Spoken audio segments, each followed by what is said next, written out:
नमस्कार मेरे प्यारे दोस्तों, स्वागत है आप सभी का। अभी कुछ दिनों में प्रयोगशाला तकनीशियन का एग्जाम होने वाला है, अगले 7-8 दिनों में 29 तारीख को। तो उसकी रणनीति क्या हो, आप किस तरीके से इसकी तैयारी कर सकते हैं, इसके बारे में हम इस वीडियो में चर्चा करेंगे। देखिए, सबसे पहले आपको कोई भी एग्जाम की रणनीति बनाना है ना, तो उसका सिलेबस देखिए। बहुत आपको इधर उधर हाथ नहीं मारना है। सिलेबस में लिखा है कि 60 अंकों के 60 प्रश्न होंगे और हर विषय से प्रश्नों की संख्या समान होगी।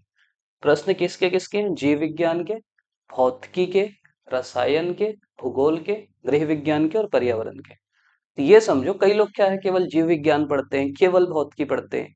सभी से 10-10 नंबर के ही सवाल आएंगे।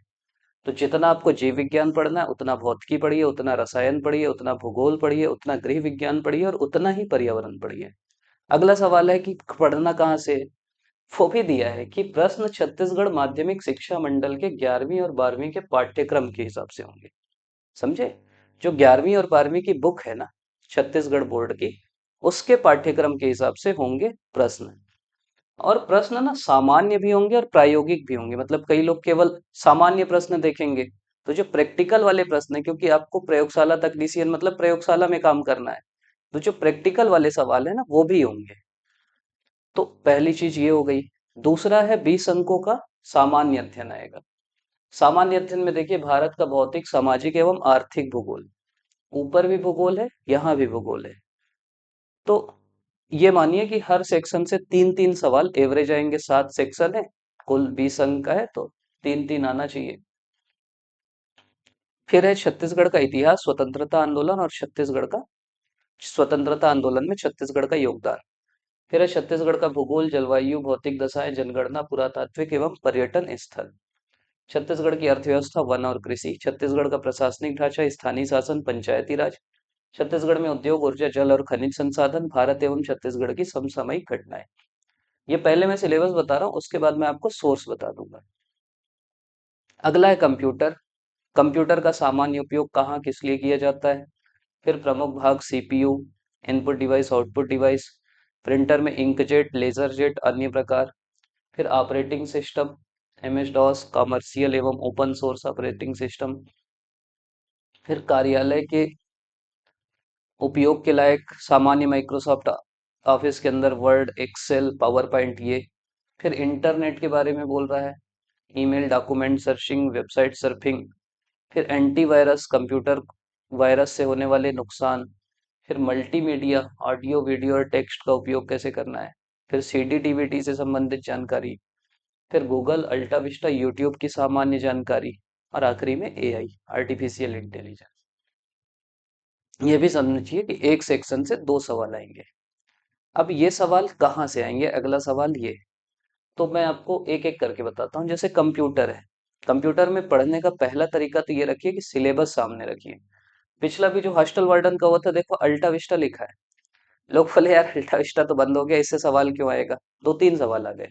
क्यों आए? क्योंकि सिलेबस में लिखा है। गूगल का संस्थापक कौन है, अल्टा विस्टा, यूट्यूब। भाई जो लिखा है ना, उसको आप खुद गूगल करके देख लो। मैं आपको ये सलाह दूंगा। एंटीवायरस बिल्कुल लिखा है ना, एंटीवायरस 6-7 है, सीधा सीधा सवाल आया था, कौन सा एंटीवायरस नहीं है। तो आप जो सवाल आए हैं ना, उनको सीधा सीधा वो कर सकते हो कि अच्छा ये एंटीवायरस है, ये एंटीवायरस है, ये एंटीवायरस है। ईमेल दिखा है, ईमेल करके देख लो। जीमेल लिखा है, जीमेल में खाता बना के देख लो। कुछ चीजें ना प्रायोगिक होती है, पहली चीज। दूसरा ना, कंप्यूटर जो भी व्यापम का है, प्रीवियस ईयर क्वेश्चन से ही आता है। मतलब कुछ वो नया नहीं करता, जैसा पूछ रहा है वैसे ही पूछेगा। तो आपको क्या करना है कि जितने भी व्यापम के सवाल आए हैं, पिछले सिलेबस भी सेम रहता है, जितने भी व्यापम के सवाल आए हैं उनको हल कर लीजिए। आपको कुछ नहीं करना है। अभी हॉस्टल वार्डन के लिए बहुत सारे लोग मैराथन लेके आए थे, वो वीडियो देख लीजिए, वहां से आपके सवाल बन जाएंगे। हम लोग भी एक एक आध 1.5 घंटे का लाए थे, वो देख सकते हैं। तो कंप्यूटर आपको बहुत मेहनत नहीं करना है, जैसा चल रहा है वैसे ही पढ़ना है। बस एक चीज ध्यान रखना है कि कंप्यूटर में अब सवाल आएंगे कूट वाले। कूट वाले मतलब सीधा सीधा नहीं पूछेगा कि ये क्या है। वो 4 लाइन देगा और मिलाना रहेगा, या चार रहेगा, 1 2 1 2 3 1 3 4, क्या सही है। तो उसके लिए मानसिक रूप से तैयार रहना। और उसको ना, कूट कई लोग को लगता है कि यार कठिन होता है, कूट वाले सवाल सबसे सरल होते हैं। कैसे सरल होते हैं? अगर आप एक कूट भी पकड़ लिए ना, या एक जोड़ी भी मिला लिए, तो आपका उत्तर आ जाता है। इसके लिए हम लोग सेपरेट वीडियो बना लेंगे, लेकिन कूट देख के खुश होना है कि यार इसको कूटेंगे। ठीक। ये जो छत्तीसगढ़ के सवाल हैं ये भी सीधा सीधा जो प्रीलिम्स का पैटर्न है या व्यापम जो छत्तीसगढ़ पूछता है वहीं से। तो छत्तीसगढ़ भी आप कोशिश करिए कि एक बार सरसरी निगाहों से निकाल लीजिए आंखों के सामने से, और ना जो प्रीवियस ईयर क्वेश्चन है वो लगा लीजिए कम से कम। बस ये समसामयिक घटनाएं जो हैं इसको आपको थोड़ा सा देखना है। ये भी हम लोग क्या क्या जैसे इतिहास का हमारी पूरी सीरीज है, 30 मिनट में पूरा इतिहास है छत्तीसगढ़ का, आप देख के चल देंगे ना तो 100 में अगर 100% है तो 80% वहीं से कवर हो जाएगा। समसामयिक घटनाएं की भी अभी हॉस्टल वार्डन के लिए क्योंकि निकाले थे हम लोग, तो वो काम आएगा। हॉस्टल वार्डन में इसलिए काम नहीं आएगा, हॉस्टल वार्डन प्राचीन काल का करंट अफेयर पूछा। ये पोस्ट क्योंकि अभी अभी की है तो करंट अफेयर अभी का पूछना चाहिए। तो ये दो सेक्शन तो हम लोग कवर कर दिए हैं। कोशिश करेंगे भूगोल वाला और छत्तीसगढ़ के जो भी अन्य सेक्शन है उनको सुपर फास्ट रिवीजन जो है वो करने का प्रयास करेंगे, अगर आप लोग बोलोगे तो। तीसरा, ये कहाँ से पढ़ना है? सीधी सी चीज है कि बुक से पढ़ना है, लिख दिया है 11वीं 12वीं, मेरे हिसाब से आप लोग पढ़ते भी होंगे। अगर आप लोग नहीं पढ़े होंगे तो बताइएगा किस सेक्शन में ज्यादा दिक्कत है। उस सेक्शन का हम लोग प्रयास करेंगे कि एक मैराथन टाइप का, मैराथन मैं जब बोलता हूँ ना तो मैं वो 8 घंटे वाली नहीं बोलता। 1 घंटे, मेरे को भी पता है कि 8 घंटे आप लोग कितना पढ़ पाओगे, अपना खुद का सेल्फ स्टडी ज्यादा जरूरी है। 1 घंटे 2 घंटे 3 घंटे में पूरा सिलेबस खत्म करने का प्रयास करेंगे। तो आप बताइएगा जिस सेक्शन में दिक्कत होगी ना वो बताइएगा कि यहाँ पे हमको दिक्कत हो रही है, यहाँ पे ये हो रहा है। तो पहली चीज तो अपन डिस्कस कर लिए सिलेबस, ठीक। अब दूसरी चीज है previous year question paper, PYQ। आपको ना प्रीवियस ईयर क्वेश्चन पेपर हर चीज का, कंप्यूटर वहीं से आता है, छत्तीसगढ़ वहीं से आएगा। तो आपको इनको ना पिछले साल के प्रश्न पत्र कम से कम आप लगा लो, आपका बहुत फायदा होगा। तीसरा है ना कि इसमें मैं बार बार बोलता हूँ, आप लोग को लगता है कि कैसे अभी जो हॉस्टल वार्डन चल रहा है ना, अगर लोग तुक्का नहीं मारते तो कट ऑफ कम जाता, लेकिन हर कोई तुक्का लगाता है। तुक्का मतलब इंटेलिजेंट गेसिंग, बुद्धि लगा के ऑप्शन एलिमिनेट करना। जैसे वही मैं बताया अभी आया था कि किसका, कुछ गूगल का संस्थापक कौन है या कुछ और का संस्थापक था। अब बाकी तीन ऑप्शन, एक था एप्पल, वो हो ही नहीं सकता। एक और कुछ था वो भी नहीं हो सकता। तो आपको ना एलिमिनेट करना है कि यार ये होता तो मेरे को पता रहता, ये होता तो पता रहता, ये होता तो पता रहता। चुप, अच्छा वो हो गया। तो ऐसे करके ना एक तो ऑप्शन एलिमिनेट करना है, एक तो मिलाना है। मान लीजिए A B C D और इधर 1 2 3 4। तो आपको जरूरी नहीं ना सब पता हो, आप देखो कि यार बी के बारे में आपको पता है, बी को किससे आप मिला सकते हो वो देख लो, वो कितने ऑप्शन में है वो देख लो, जिसमें नहीं है वो ऑप्शन हटा दो। फिर सी का वैसे ही देखो, डी का ऐसे ही देखो।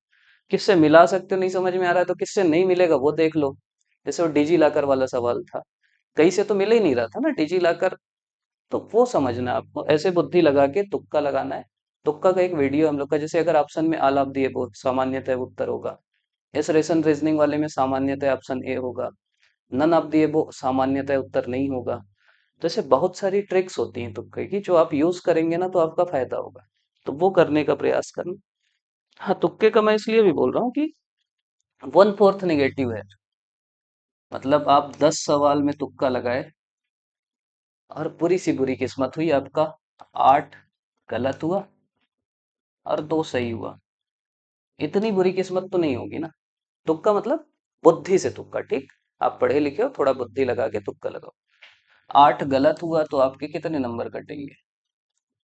आपके 2 नंबर कटेंगे। 2 सही हुआ तो कितने नंबर मिलेंगे? 2 मिलेंगे। मतलब आपको कोई नुकसान ही नहीं। और 3 सही कर लिए तो आप फायदे में चल दोगे। इसलिए मैं बोल रहा हूँ कि तुक्का बहुत जरूरी है, और थोड़ा भी बुद्धि से लगाओगे तो 10 में 2 से ज्यादा सही होगा। अगली चीज है टाइम मैनेजमेंट दोनों जगह। एक तो अभी आपके जो भी 7 8 9 दिन बचे हैं ना, उसमें ना अच्छे से टाइम को मैनेज करिए। मतलब आप ये देखिए कौन सा सेक्शन आपका बचा है। हर सेक्शन, अब कई लोग गृह विज्ञान नहीं पढ़ेंगे, पर्यावरण नहीं पढ़ेंगे, 20 नंबर तो आप ऐसे ही पीछे हो गए। तो आप अपने टाइम को मैनेज करिए कि कहाँ कहाँ कितना यूज करना है। अभी से एक प्लानिंग कर लीजिए प्रॉपर कि मेरे को हर सेक्शन में। और टाइम मैनेजमेंट का रूल है इनपुट आउटपुट। इनपुट आउटपुट मतलब जिस सेक्शन में जितना आउटपुट है, जितने नंबर का, उस हिसाब से उसको समय दीजिए। 10 नंबर का अगर गृह विज्ञान भी है, 10 का भौतिकी भी है, तो गृह विज्ञान और भौतिकी को बराबर समय दो। 20 का अगर कंप्यूटर है तो जितना आप भौतिकी को दे रहे हैं उसका दोगुना समय कंप्यूटर को दो। इस टाइप का एक तो ये तरीका है, और दूसरा आपकी तैयारी, मान लो आप कंप्यूटर रट चुके हो तो कंप्यूटर को थोड़ा कम समय दो। तो आपकी तैयारी कितनी है और उसका कितने नंबर का वो आ रहा है, उसके हिसाब से आपको टाइम मैनेजमेंट करना है। एक तो अभी और दूसरा एग्जाम हॉल में। अभी से आप तैयार रहिए कि सवाल कूट वाले आएंगे तो समय बहुत लगेगा पढ़ने में। तो आपको थोड़ा जल्दी जल्दी पढ़ना है, कई चीजें करना है। जैसे आपको 5 मिनट पहले क्वेश्चन पेपर मिल जाता है कि क्वेश्चन पेपर मिला लो, भाई उसी समय सवाल पढ़ना चालू कर दो ना। क्यों? मतलब कोई बोले तो बोल दो कि मिला रहा हूँ यार, सवाल ध्यान से देख रहा हूँ कि कहीं मिस प्रिंट ना हो गया हो। मत टिक करो पेन से, लेकिन सवाल तो पढ़ लोगे। बीच में आते हैं इन्विजिलेटर, ये अंगूठा लगाओ वो अंगूठा लगाओ, तुरंत लगाओ, अपना चालू कर दो, उनको दे दो अपनी आंसर सेट की, लो सर आप देखते रहो, साइन करते रहो।